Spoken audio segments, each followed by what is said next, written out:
PirateSoftware is an ego-driven loser who false DMCA claimed someone just because he thought he's the smartest in the universe and that he does not need to do any kind of checking before he does anything. And now, let's see what's happening. Whoa, slow down there, cowboy. Hold your horses. Why are you leaving a comment already? You haven't even watched the video. Just give me a second here. So, You know what that is a reference to? It's the fact that there are so many PirateSoftware super fanboys, it seems like, who just feel the need to defend him no matter what. It's absolute insanity. Oh no, PirateSoftware is so good. You're just farming drama and clicks. This is old news. Stop talking about it. It's insane how many super fanboys he has. I don't know how he did it, but man, he really cultivated a super pathetic audience some magically. How sad. today we just wanted to take a look at the situation with PirateSoftware. I do not know this person. I have never met this person. I don't know anything about PirateSoftware, but people have mentioned this Pirate. person before in my comment section. That's all I know about this person. A video popped up in my YouTube feed last night explaining how PirateSoftware issued a false DMCA claim against a game on Steam, and the game was taken down. It has since been restored. I'll put the link to that video in the description. I strongly recommend giving it a watch because it is quite interesting. I don't want to retread the points, and it's just better if you go to the other video because they explain it in detail. So I'll explain it to you if you, in case, have not known. So, there was this guy who made this indie game where it's supposed to be a Twitch personality simulator, and he added PirateSoftware, a roach in a wheelchair with a wizard's hat, obviously. Very classy, 10 out of 10. And he added his voice lines, his actual real-life voice to the game.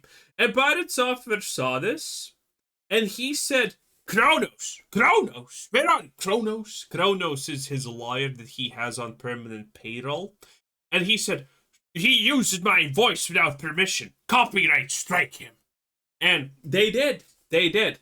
Also, by the way, the fact that PirateSoftware has a lawyer on permanent payroll is so hilariously funny because if you're a Twitch streamer and you have a lawyer on permanent work position for you, that lawyer is probably shit. I'm not gonna lie. Whoever Kronos is, my prediction is 8-1 that he is probably absolutely abhorrent trash at his job, unless PirateSoftware is literally paying him $200K a year.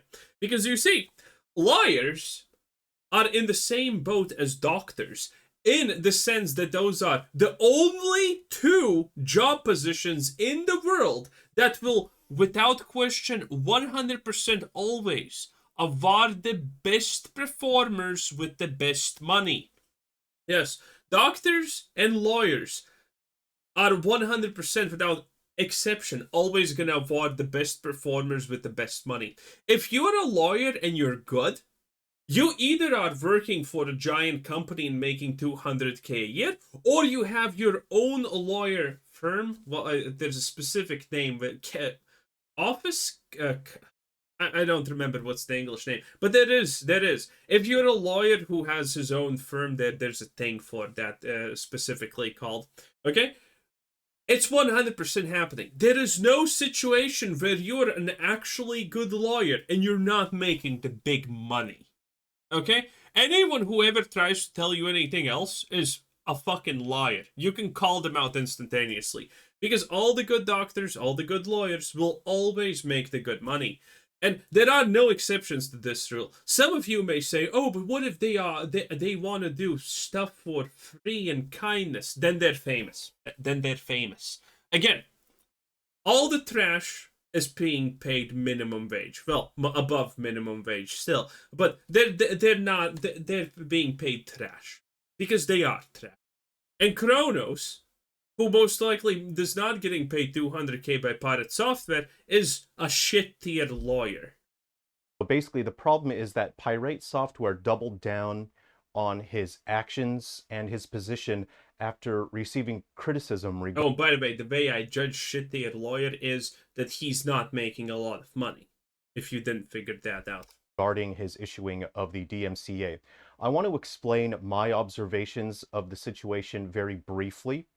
So the source video explains that a developer is creating a game that features parodies of streamers. The developer posted a clip online which featured a voice clip from Pirate Software, and the voice clip was posted for fun. It's not actually in the game. Now, Pirate Software issued a DMCA takedown notice for the reason of this developer using a voice clip of Pirate Software in the game, even though the voice clip is not actually in the game. So when you issue a Okay, this story is actually funnier. Because again, this is just how absolutely stupid Pirate Software is. If he has any intelligence, he has no real experience with said intelligence. Okay? That's the deal with Pirate Software here. He's a fucking idiot that feigns being smart. Because in this situation, you know what happened? Pirate Software issued the DMCA strike, and this guy went in his server and said, hey, the voice is not actually there. Okay, the voice is not there. It's not in a build. It's nowhere anywhere. You just false DMCA strike me. And Pirate Software's response was, well, you said that it is, so that's not my job. We don't need to double check shit. Which you do. Which you obviously do, by the way, if you haven't figured that one out already. DMCA claim you threaten someone's livelihood, especially when it is on something like a video game. As an indie developer, for people who actually make video games, then you would understand how difficult and stressful a process this is. You can spend... Pirate Software probably doesn't. He has still not finished his game that has been in early access for, like, I don't know, 7 years or something. It's a really, really long time. And by the way, that whole game is literally his own life self-insert. So you know it's shit. So you know it's shit. Spend thousands of hours and not actually make any profit. And basically the entire world is against you. You've put in all of this effort, all of this time, and there is a very strong chance, it's far more likely that people will actually hate the thing that you've made. They'll make fun of you. So it's already extremely stressful and difficult. So for people who actually make video games, who can actually program and put a game together, they would understand how stressful and difficult a situation this is. And so you need to have a full and accurate understanding of the facts if you take legal action like this. Now, he has a guy named Kronos. Kronos! DMCA strike him now! He said he used my voice. He didn't. And, well, the obvious issue here is you can't just false DMCA strike people down, okay? You are now eligible to be sued. Now, the problem is, while I know for 100% a fact, with my non-existing lawyer experience, which is more than Kronos at this point, seemingly, because I know that you can't false DMCA strike people, it seems like there's a huge problem in the fact that, yes, while the person who Pirate Software DMCA strike can 100% sue him, it's a question how much he can get actually out of this. Because let's be real, that game being offline for like a day or something probably did not even get one sale. So there's not really any damages to be claimed. You could claim emotional damages or something like that. But then again, the guy did make a video where he said, oh, you took the bait because I knew you would. Which means there's probably no real emotional damage there either.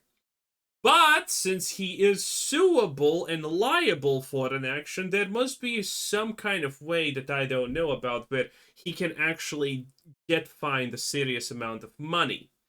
Well, Pirate Software most likely would want to settle out of court anyway, so that's a thing. Some YouTube lawyer said that he's gonna take up the guy's case for free, pro bono, and that's pretty neat. That's pretty cool. But is he gonna actually counter sue Pirate Software? That remains to be determined. I think this is gonna be most likely like one of the like the legal eagle thing that people are currently talking about, where it's all the YouTubers signed this thing and class action lawsuit. Sign it. Who fucking gives a shit? Even if you win, you're gonna get literal pennies on the dollar, while Legal Eagle takes all of the real money home with him. You're literally not getting anything. Okay, that's just kind of what I'm saying. Admittedly, PayPal should be punished, especially with all the shit they have been doing in the past years. But still. Pirate Software did not check the factual alignment of his understanding of the situation. And so he issued a false DMCA claim against the developer.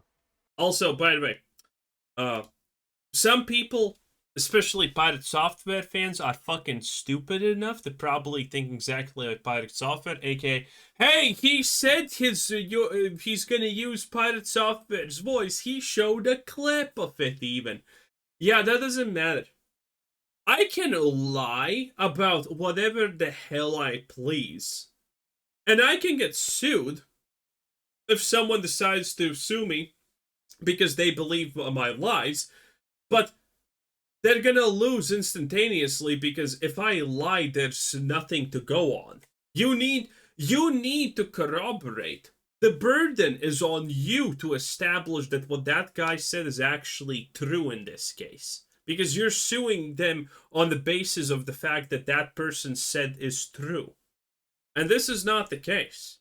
So you're an idiot, Pirate Software, obviously. The developer.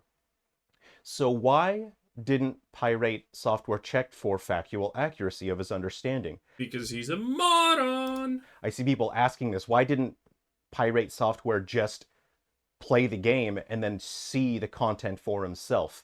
Well, Pirate Software supposedly donates tens of thousands of dollars regularly to charity. If he has that kind of money, why didn't he just pick up the game? Why didn't he just purchase the game or download it or however it's available on Steam? Why didn't he just play the game and verify the content for himself if he's going to put someone else's livelihood at risk here? And so this is where I want to share my observation and analysis. The reason is obvious. If you have eyeballs, you'll be able to see it. And the reason why Pirate Software didn't do anything is because, have you seen his mana? He's all out of mana. What is he supposed to do? He has no mana. True. What do you want him to do? What are you supposed to do? Click on the mana gem? That's impossible. He's all out of mana. He has no mana. So how can Pirate Software understand the factual accuracy of his understanding if he has no mana? You guys are being too hard on him. Yes. What do you want him to do? By the way, this is unironically... he's making a joke. I mean, all of us know that. But the Pirate Software fanboys, this is like what... They're gonna unironically use this as the exact sentencing right here as an argument for why Pirate Software is not an idiot who abuses the DMCA. What do you expect him to do if he has no mana? And that's it. February is officially Mana Awareness Month. True. Check on your friends. Ask if your man is okay. 10 out of 10. In any case, that was Sun Grand Studios. 10 out of 10. Bye.